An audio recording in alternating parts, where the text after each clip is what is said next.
Buenos días para todos. Bendiciones del Señor, hermanos. Hoy estaremos iniciando el estudio del Evangelio de San Marcos. En esta mañana me corresponde hacer una introducción acerca de este maravilloso Evangelio. Entonces, seguimos siempre que se habla de la palabra del Señor, pidiéndole al Espíritu Santo para que se glorifique en nuestras vidas y nos lleve a entender a cada uno de nosotros el propósito por el cual este libro se escribió. Entonces, les pido atención y ruego para que Dios se glorifique en la vida de cada uno de ustedes. De los cuatro evangelios o evangelios canónicos que encontramos en las Escrituras, Mateo, Marcos, Lucas y Juan, y en los cuales se nos narra la vida, ministerio, muerte y resurrección del Señor Jesucristo, el Evangelio de San Marcos, que es el que vamos a considerar, como les dije, a partir de hoy, durante los primeros siglos de la iglesia, este Evangelio fue considerado el menos importante de los cuatro. Y había razones para considerarlo así. Por ejemplo, primero que todo el Evangelio, este es el Evangelio más corto de todos. Mientras que todos los demás evangelios constan de más de 20 capítulos, este Evangelio solo tiene 16. Además, casi todo el contenido que se encuentra en el Evangelio de San Marcos está en Mateo y está en Lucas.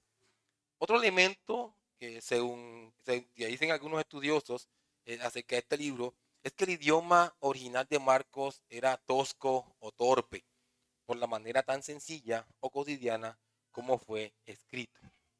Incluso se dice que el Señor en Marcos capítulo 6 versículo 5 que dicen de él que en Nazaret no pudo hacer muchos milagros. Estos elementos como que tenían a personas alejadas un poco de este evangelio.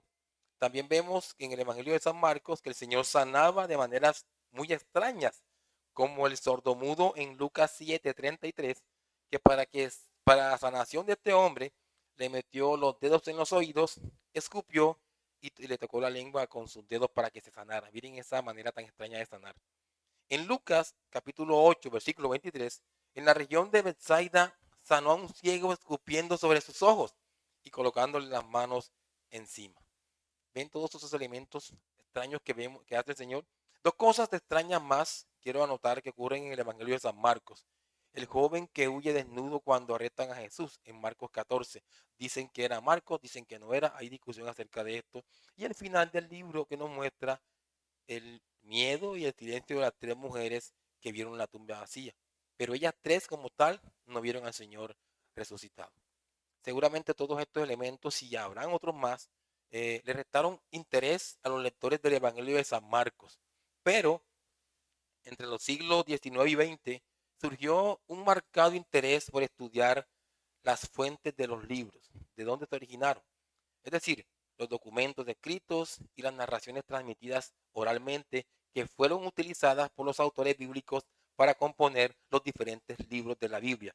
Y fue mediante estos estudios que se dieron cuenta que el Evangelio de San Marcos era el más antiguo, según ellos creen, el más antiguo de los cuatro evangelios. Lo que quiere decir que este Evangelio de San Marcos era el más cercano a los hechos reales.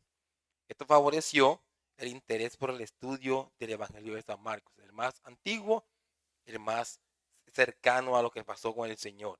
Ahora, con el auge o el crecimiento de la crítica narrativa entre los años 1980 y 1990, lo que quiere decir esto de la crítica narrativa es que se va a hacer un enfoque en el narrador, en los personajes, en la trama, en el punto de vista, en el ambiente o contexto social e histórico donde se desarrollan los acontecimientos y en el simbolismo utilizado por el autor. Van todos los elementos que se escudriñan con la crítica narrativa.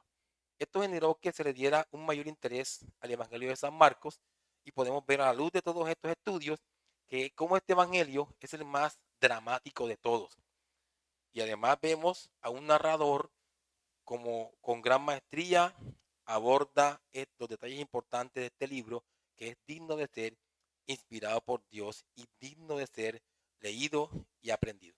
Entonces vamos a considerar en esta mañana, después de esta breve introducción, la introducción del libro de San Marcos. Y quiero ponerle como título a esta introducción, San Marcos, un evangelio de acción. Ya veremos por qué es así. San Marcos, un evangelio de acción. Vamos a ver los 5 elementos que componen la introducción del libro: el autor, la fecha y los destinatarios, las características literarias, el bosquejo y el propósito. Lo dejé de último intencionalmente, el propósito del libro. ¿Por qué se escribió San Marcos? Veamos entonces en primer lugar el autor. La mayoría de los autores aceptan la antigua y unánime opinión de la iglesia de que el segundo evangelio fue escrito por San Marcos. Era hijo de María de Jerusalén, que tenía una casa que los cristianos empleaban como lugar de reunión, según Hechos 12:12.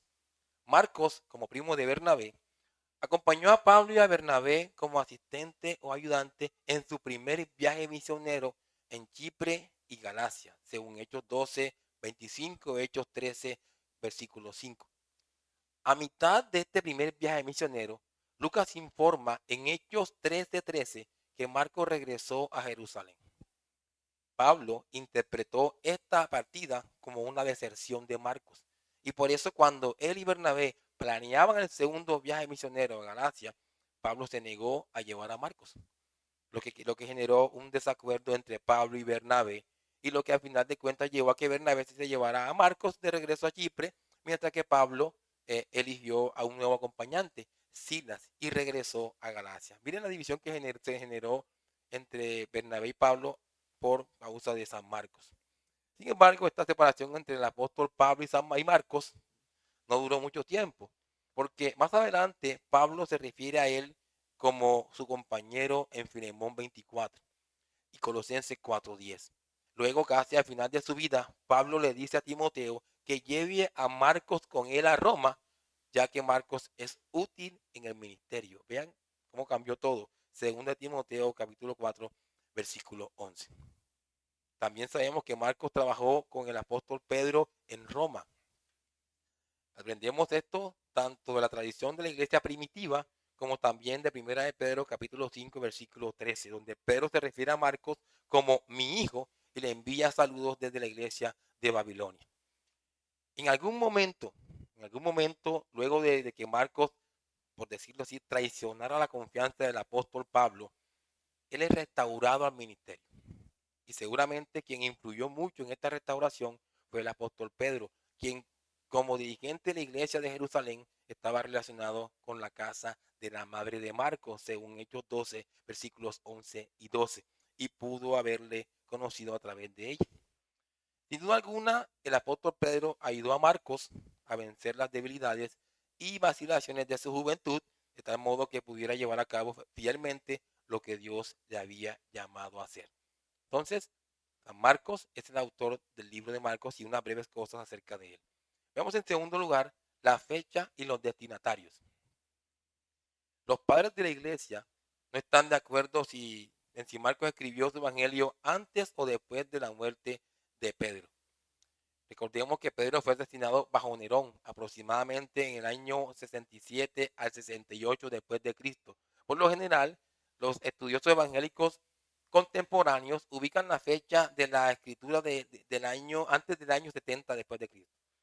Según ellos, Lucas, Marcos escribió antes del año 70 después de Cristo. ¿Por qué dicen ellos? Por lo que el Señor dijo en Marcos 13:2. El Señor en este capítulo 13, versículo 2, advirtió sobre la destrucción del templo de Jerusalén. Seguramente, dicen ellos, antes de la destrucción del templo fue que se escribió el Evangelio de San Marcos. Entonces, estas realidades dan a entender claramente y algunos dan unas fechas. Dicen algunos que Marcos escribió aproximadamente entre los años 64 al 66 después de Cristo. Más o menos es la fecha que estipulan. 64 al 66 después de Cristo. Ahora, a diferencia del Evangelio de San Mateo, que se dirige a una audiencia judía, o del Evangelio de Lucas, que fue redactado para un individuo específico, como dice Lucas capítulo 1, versículo 3, Marcos se describe para creyentes gentiles de Roma. ¿Ven el enfoque de Marcos?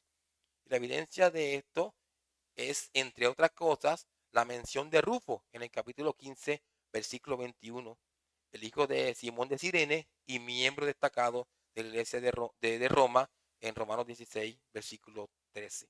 Entonces mencionó a personas que hacían parte de una iglesia de Roma. Entonces, seguramente por estos elementos se determinó que la carta iba dirigida a gentiles de Roma. Tales detalles refuerzan las afirmaciones de los padres de la iglesia primitiva de que el Evangelio de Marcos fue escrito desde Roma para los creyentes que estaban allí en ese lugar. Es decir, creyentes gentiles, personas paganas. Vamos ahora al siguiente punto, las características literarias de San Marcos.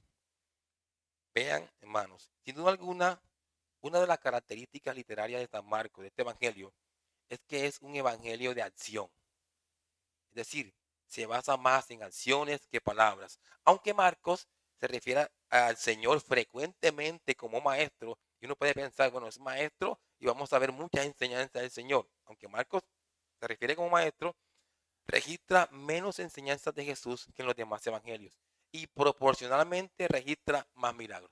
El que menos capítulos tiene y el que más milagros presenta que los demás evangelios. Y además, llama la atención el hecho de que el Evangelio de San Marcos usa frecuentemente la palabra griega eutus. Esta palabra eutus significa inmediatamente y especialmente la usa al principio de frases o secciones para conectar eventos y dar un sentido de urgencia y continuidad a la narrativa. Por ejemplo, en Marcos capítulo 1, versículo 10, dice el texto, y enseguida. Esto significa eutus. Enseguida, cuando subía del agua, vio que los cielos se abrían y el Espíritu como paloma descendía sobre él.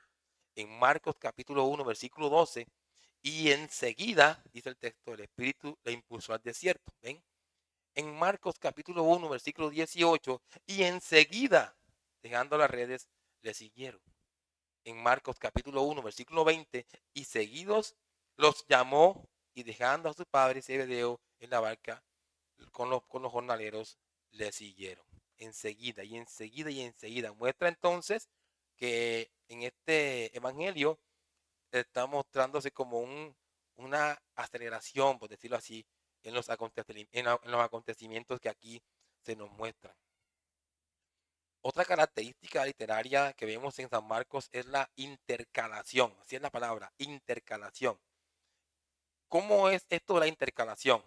Escuchen, en la intercalación un episodio comienza una historia. Luego, sin terminar el episodio, se mete a otro episodio.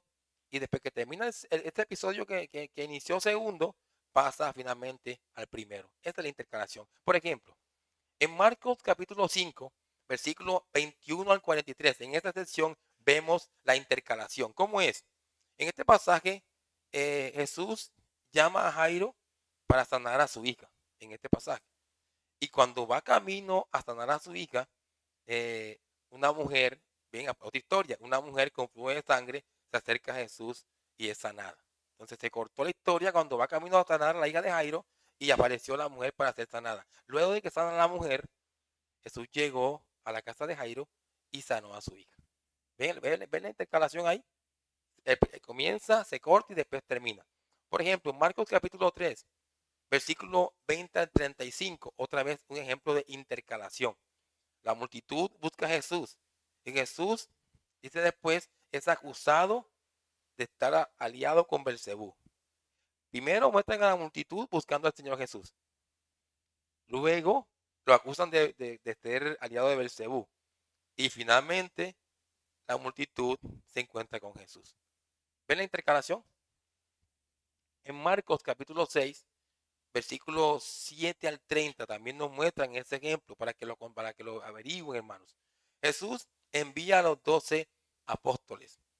Se relata la muerte de Juan el Bautista después. Luego los apóstoles regresan y se encuentran con Jesús.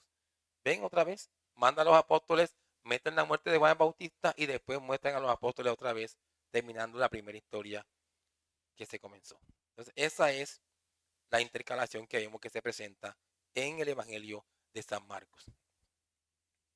Rápidamente pasamos ahora al siguiente punto, que es el bosquejo. El bosquejo de este libro. La estructura, hermanos, o trama de Marcos destaca dos aspectos claves de su cristología. La primera mitad del Evangelio se centra en Jesús como el poderoso Mesías e Hijo de Dios, hermanos. Noten entonces lo importante de esta afirmación. Para personas incrédulas, para personas impías, para personas que tienen la condenación abierta a sus pies, viene Marcos y nos dice en esta primera mitad que Jesús es el poderoso Mesías e Hijo de Dios. Jesús realiza acciones poderosas en esta primera parte que demuestran su autoridad como Mesías. Este tema alcanza su clímax en Marcos 8:29, cuando Pedro declara que Jesús es el Mesías, el Cristo, el ungido de Dios. Qué buena noticia. Qué buena noticia que Pedro pueda distinguirlo aquí y nosotros leamos esa noticia en las Escrituras. En este momento entonces, de esta primera parte, Jesús predice por primera vez su sufrimiento y muerte venideros. Cada noticia que vemos que habla de Jesús nos conviene a nosotros como creyentes, porque por esto nosotros estamos aquí, porque Cristo murió por nosotros. La segunda mitad del libro de Marcos, entre Marcos 8:31 en adelante, se centra entonces en el camino a la cruz. El segundo punto. El punto de Marcos es que Jesús es, en efecto, el poderoso Mesías e Hijo de Dios, pero cumple el papel mesiánico de una manera única y sorprendente. El Hijo de Dios, que nos dice en la primera parte, va a morir en una cruz como el peor de los pecadores. El sufrimiento como sacrificio expiatorio por los pecados. Aquí muestra Marcos eso, en Marcos 10:45. Todo el Evangelio entonces se convierte en un llamado a que las personas conozcan la obra de Jesucristo, conozcan la obra del Mesías. Es un llamado al discipulado lo que hace Marcos aquí en este punto de su libro. Como seguidores de Cristo debemos estar dispuestos a tomar nuestra propia cruz y seguirlo. Eso nos muestra Marcos, como en Marcos 8:29. Cuando Pedro declara que Jesús es el Mesías, estamos llamados entonces a reconocerlo y a seguirlo como nuestro Señor y dar la vida incluso por Él. Eso es lo que está mostrando la segunda parte del Evangelio de San Marcos. En este momento Jesús predice por primera vez su sufrimiento. Ahora, en la segunda mitad del libro, Pedro entonces nos va a mostrar aquí la muerte del Señor y va a centrarse en el camino a la cruz. El punto de Marcos es que Jesús es en efecto el poderoso Mesías, el Hijo de Dios, pero cumple su función mesiánica de una manera única y sorprendentemente, muriendo de manera expiatoria por los pecados de su pueblo. Entonces, eso es lo que estamos viendo aquí en la segunda parte. Jesucristo es el Hijo de Dios, el Mesías, y en la segunda parte, este Mesías viene a morir por el perdón de los pecados. Es lo que encontramos en esa descripción del libro de Marcos. Finalmente, en la explicación de este bosquejo del Evangelio de San Marcos, los últimos versículos de San Marcos del 9 al 20, creo que lo que tiene Reina Valera lo pueden ver allí. Aparecen los últimos versículos del 9 al 20. Relatan la resurrección y la aparición de Jesús. Estos versículos no aparecen en todos los manuscritos antiguos del Evangelio de Marcos. Algunos tienen hasta el versículo 8. Pero la Reina Valera, si ustedes la notan, tiene del 9 hasta el 20. La que se llama, como dicen algunos aquí, en este comentario, la reina de las versiones, la Reina Valera del 60, se separa de los demás manuscritos que tienen a Marcos hasta el versículo 8. Se separa de ellos, de las contemporáneas, y se aferra a lo que se llama el Textus Receptus. Esta es una serie de textos impresos del Nuevo Testamento griego. En este Textus Receptus se nos muestra el Evangelio de San Marcos desde el versículo 1 del último capítulo hasta el versículo 20. O sea, en este Textus Receptus que la Reina Valera asumió, aparecen entonces los versículos del 9 al 20. Por eso lo tenemos en la Reina Valera. Fueron agregados, algunos dicen que son inspirados, otros dicen que no, otros dicen que no estaban en los manuscritos antiguos originales, otros dicen que sí, pero lo cierto es que tenemos la Reina Valera y ahí están los versículos, capítulo 16, versículos 1 hasta 20. Aparecen todos allí. En otras versiones seguramente verán que el Evangelio de San Marcos en el capítulo 16 tiene hasta el versículo 8, pero la Reina Valera tiene hasta el versículo 20. Ahora, que es la intención mía, el propósito del libro de San Marcos. Marcos avanza rápidamente a través de gran parte del ministerio de Cristo, usando las palabras, ya les dije, inmediatamente. Avanza rápido. más que los otros tres escritores combinados de los evangelios. En consecuencia, a menudo deja de lado los largos discursos incluidos en los demás evangelios y tan solo ofrece extractos, palabras cortas, momentos cortos, puntuales, concisos.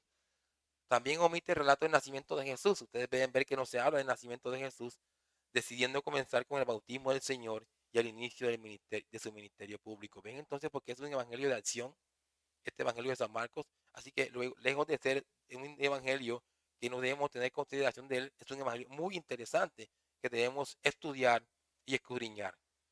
Marcos tiene claramente un propósito evangelizador, hermanos. Y eso es lo que nos va ahora, lo que nos va a enfocar, lo que vamos a ver en el transcurso del estudio de este libro. La declaración del propósito del Evangelio de Juan también se aplica al de Marcos. Estas se han escrito para que creáis que Jesús es el Cristo, el Hijo de Dios, y para que creyendo tengáis vida en su nombre. Como dice Juan, capítulo 20, versículo 31. A los pecadores se les manda arrepentirse y creer en el Señor Jesucristo, así como abandonar la falsedad de la religión hipócrita, a fin de seguir al Señor en obediencia sincera. Esto es lo que se nos va a mostrar entonces, hermanos, en el Evangelio de San Marcos. Y teniendo en cuenta estas cosas que acabo de decir, podemos determinar tres objetivos en este libro, para que lo consideremos cuando los abordemos. Tres objetivos. Primero, se tiene que predicar el Evangelio. Si nosotros estamos aquí y vamos a escuchar este libro, vamos a participar de este libro, esto debe movernos a predicar el Evangelio. Segundo, confirmar que a pesar de su crucifixión como criminal, Jesús era en verdad el poderoso Mesías e Hijo de Dios. Estas palabras dan para una excelente aplicación. Una excelente aplicación para nosotros. Jesucristo murió como el peor criminal y era en verdad el poderoso Mesías e Hijo de Dios. Este es el segundo objetivo que vemos en Marcos. Y tercero, Marcos llama, objetivo del libro, llama a los seguidores de Cristo a la fidelidad y la perseverancia frente al sufrimiento y la persecución. Esto es lo que vemos entonces como el objetivo primordial que nos muestra el Evangelio de San Marcos. Ahora, si el Señor no dejó claro que el Evangelio llegaría más allá de los límites de Jerusalén, o sea, el Señor eh, nos dejó claro, perdón, nos dejó claro. El Evangelio no solamente se va a limitar a Jerusalén. Él lo dijo en Hechos de los Apóstoles. No solamente Jerusalén. Si el Señor no dice eso, y si no está en el plan de Dios que el Evangelio pasara de Jerusalén, nosotros no conoceríamos la verdad. No la conoceríamos. Si el Evangelio se limita solamente a Jerusalén, estuviéramos en nuestros pecados, hermanos. Fuéramos impíos. Fuéramos impíos. Estuviéramos esperando la condenación todos aquí. Todos. Todos. Eso lo deja claro aquí, hermanos, San Marcos. Pero ¿qué pasó entonces con el Evangelio? Si estamos diciendo que el Evangelio es para una audiencia gentil, eso quiere decir que el Evangelio traspasó las fronteras de Jerusalén. ¿Sí lo ven, hermanos? ¿Sí ven eso? Traspasó las fronteras de Jerusalén.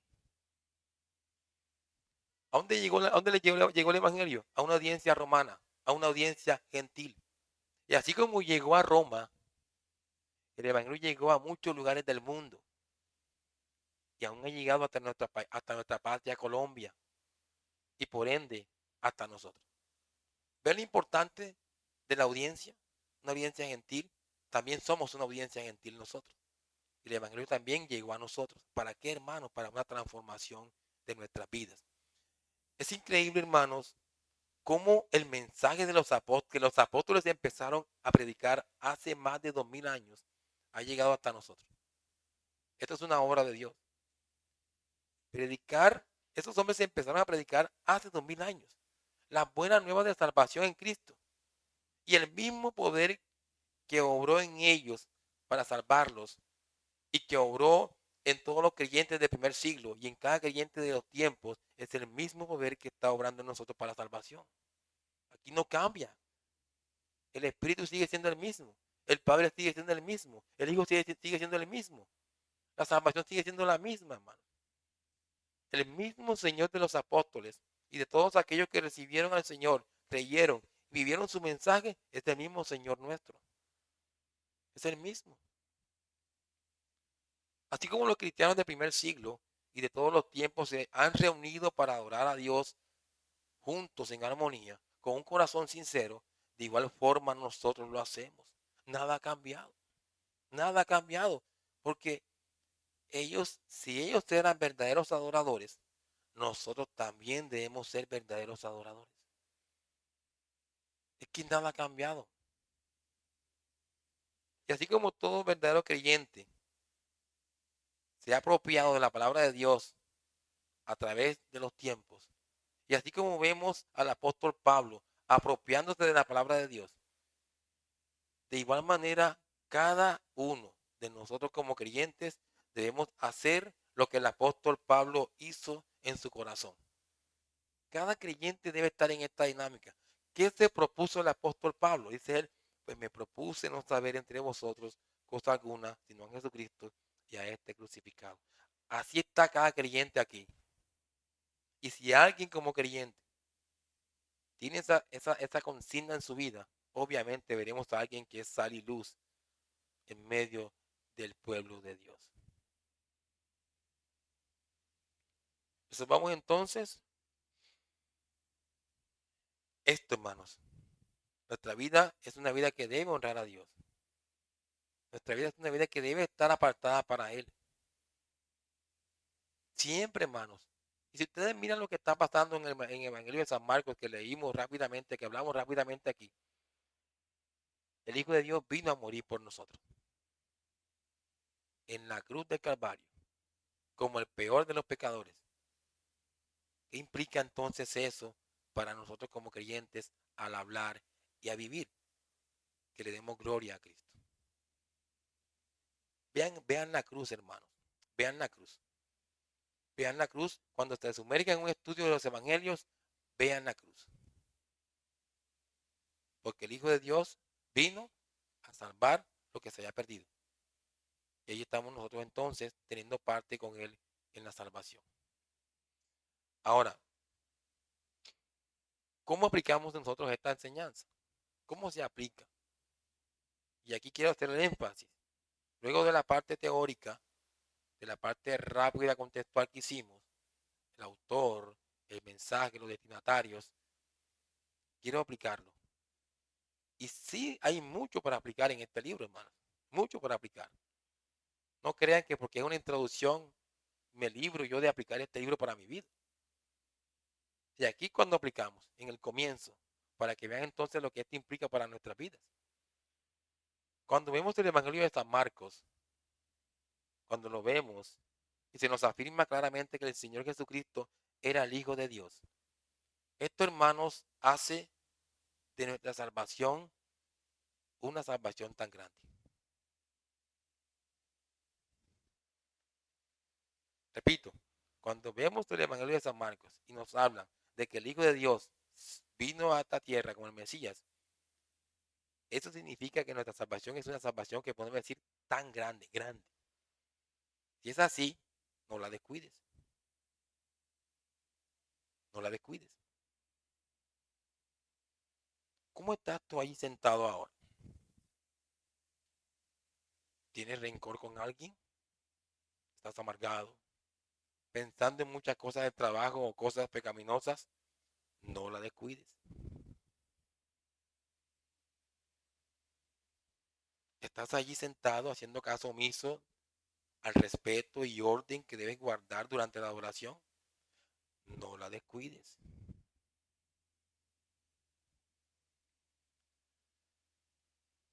Durante la semana que hiciste, leías la palabra, pero no la aplicabas en tu día a día. No la descuides. ¿Eres indiferente a las palabras que se te dan desde el púlpito, desde aquí? No la descuides. Porque si la descuidas, y hablo a los creyentes, no le hablo a incrédulos, porque si la descuidas, no te podrás escapar. No te escaparás.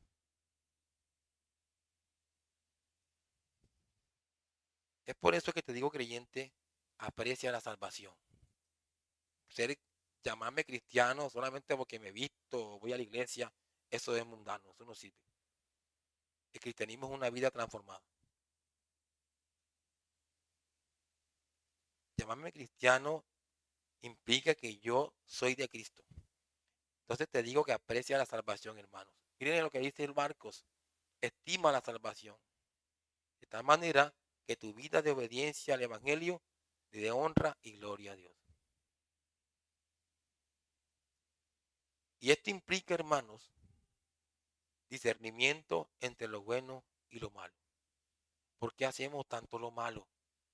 Porque no estamos haciendo discernimiento. ¿Qué implica también darle honra y gloria a Dios? Dominio propio, para que la ira y el orgullo no te dominen. No te dominen.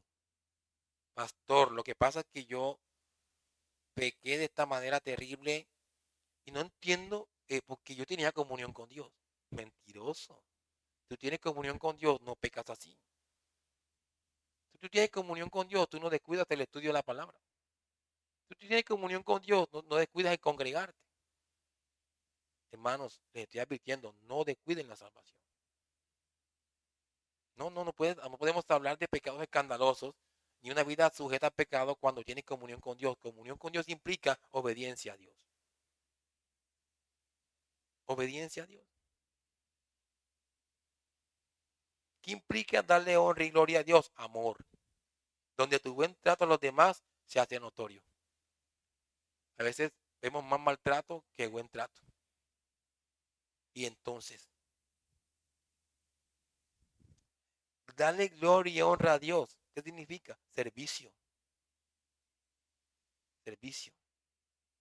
Para que no seas un observador neutral que todo lo critica, sino un fiel servidor de Cristo. Usted no se da cuenta que el más criticón es el que menos hace, los que más señalan al otro. Entonces, hermanos, no descuiden la salvación. No descuiden la salvación, porque si yo leo un texto donde me muestran que el Hijo de Dios vino a esta tierra, el mensaje de aplicación es grande para nosotros. No la descuiden. En segundo lugar, San Marcos nos enseña que el Evangelio debe ser anunciado. Otra vez le estamos llamando desde aquí que prediquen el Evangelio. Qué problema, ¿verdad? Y asolearse, salir de la comodidad que tenemos a diario. Qué problema. Pienso que ya es tiempo de que dejen de cagarse de tantas cosas. Dejen de cagarse de tantas cosas. Y se olviden de su magno deber de predicar el Evangelio. Y le preguntan a las personas, ¿por qué no predicas? Es que tengo esto, tengo. ¿Y dónde está Dios en todo ese tengo tuyo? Hermanos, no la descuiden. Que se acabe el tengo. Es que tengo que hacer esto, tengo que hacer, tengo. Soy una persona con mucho compromiso. ¿Prefieres entonces ganarte el mundo y perderte tu alma? No, creyentes. Hay que hacer. De cuanto te cargues en tu día a día, es fatiga y aflicción de espíritu. Eso lo dice la Biblia. El consejo que nos da el Señor, que te traigo a ti ahora, cárgate de la carga llevadera de Cristo. Y sin más vueltas, ve y predica el Evangelio.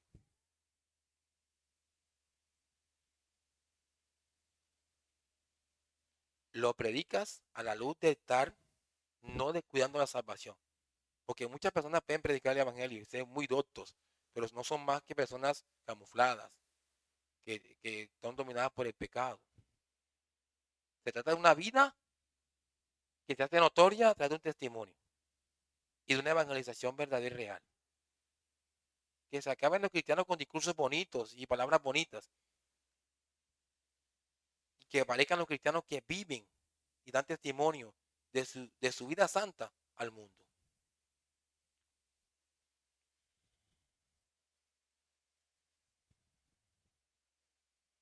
Hermanos,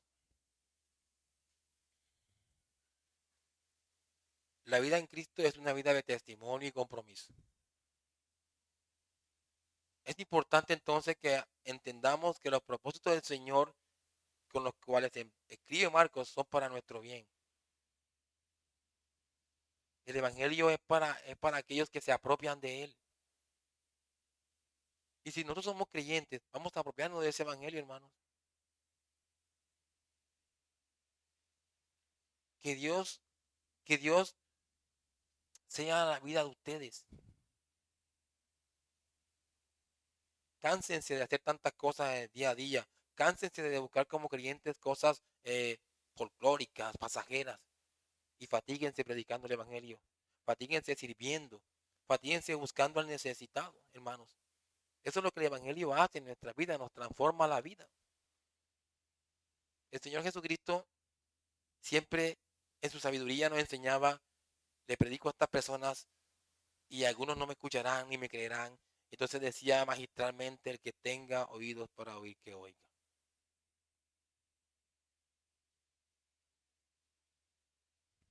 Y finalmente,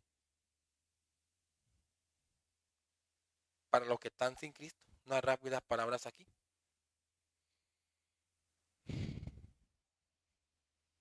Quiero iniciar diciéndole a los que están sin Cristo, es decir, a los no creyentes, a los incrédulos, les quiero decir a ustedes y para todos que Dios es demasiado bueno. Dios es demasiado bueno. Es buenísimo.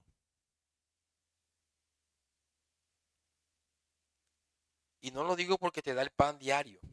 No lo digo por eso. O porque hace salir el sol sobre ti todos los días. O hace que llueva sobre ti todos los días. O hace que respires todos los días. O te da un techo para que duermas. O te da una familia o un trabajo. No lo digo por eso. Dios es bueno por todo eso. Sí lo es. Sí lo es. Pero no lo digo por eso. Lo digo porque todos los días que amaneces vivo, sus misericordias son nuevas contigo. Parece algo sencillo, ¿verdad? Tu misericordia puede causar hasta risa, hasta presión. Sí, miren, la misericordia de Dios es nueva. ¿Qué quiere decir que la misericordia de Dios es nueva contigo todos los días? Cada día que amaneces con vida, Dios te está dando la oportunidad para que creas y te arrepientas de tus pecados. ¿Sí lo sabes, incrédulo? No porque tú eres una persona súper sana y fuerte, no. Es Dios que te está dando la oportunidad. Hoy te amaneciste con vida. Te estoy diciendo, arrepiéntete y cree. No hagas caso omiso a eso. Que está en juego tu alma. No sé quién puede ser tan tonto como para descuidar su alma y preferir el infierno que el cielo. Profesando ser sabios. No, no hay sabio, no hay sabiduría que valga cuando se rechaza a Dios. Amigo que estás sin Cristo, no hay sabiduría que valga cuando tú rechazas a Dios. Y preferir el infierno que la salvación en Cristo es una tontería. Entonces, mi amigo, el Evangelio de Marcos nos muestra al Hijo de Dios muriendo en una cruz. ¿Sabes qué? ¿Sabes cuál era el propósito de verlo morir en la cruz? Para que personas como tú, como yo y como cada uno de los que están aquí alcancen perdón y vida eterna. Pero hay una condición para eso. ¿Sabes cuál es la condición para que tú alcances perdón, reconciliación con Dios y vida eterna? Que te arrepientes de tus pecados y creas en el Señor Jesucristo. Vamos a orar.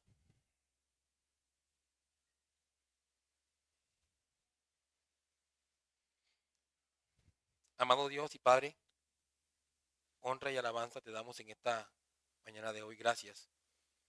Gracias por concedernos este breve estudio de la introducción de San Marcos. No pensamos como los de los antiguos que pensaban que era menos importante porque tenía menos capítulos. Pensamos en que es tu palabra inspirada y le damos el mismo valor que toda la escritura, Señor. Ayúdanos cada día a apropiarnos de este evangelio glorioso en Cristo, sumergirnos en estas verdades, testificar de la salvación que ahora tenemos como creyentes, Señor. Ayúdanos a ser creyentes obedientes. Ayúdanos a venir un domingo aquí con una previa preparación durante la semana, Señor. Cuánta maldad hay en nosotros que nos impide crecer. Perdónanos, Señor, por nuestros pecados, por nuestras maldades. Preferimos divertirnos de mil maneras antes que salir a predicar el Evangelio, Padre bueno. Criticamos, señalamos, juzgamos, pero no hacemos nada. Y vemos incluso a veces a las personas frías que no las ponemos ni a servir por eso, porque no dan testimonio, Señor. Te quiero rogar que tengas misericordia de esta iglesia, de cada miembro, Señor, creyentes y no creyentes, para que el creyente se afirme en la verdad y el no creyente crea en el Evangelio, Señor. Y seamos una iglesia que con corazón sincero te adora y te alaba. Gracias por esta introducción. Nos muestra cosas básicas de lo que ha de venir para nosotros, Señor. Pero lo más importante es ver lo que ahí está plasmado. El Hijo de Dios, el Mesías, vino a esta tierra a morir por el perdón de nuestros pecados. Gloria, gloria, aleluya por esta verdad.